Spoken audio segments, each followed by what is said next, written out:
we've said in this constituency, these are the people who are preferred.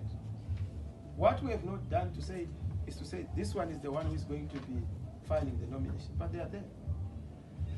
On that list, they are there.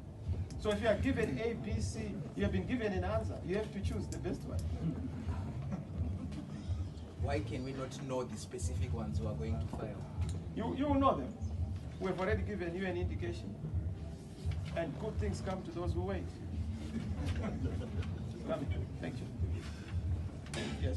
In the event that Honorable Tinayuti and Honorable Rastimaka, since they have already been nominated by the citizens, what then happens to one of them in the event that the other is not filed? Well, they will be redeployed elsewhere.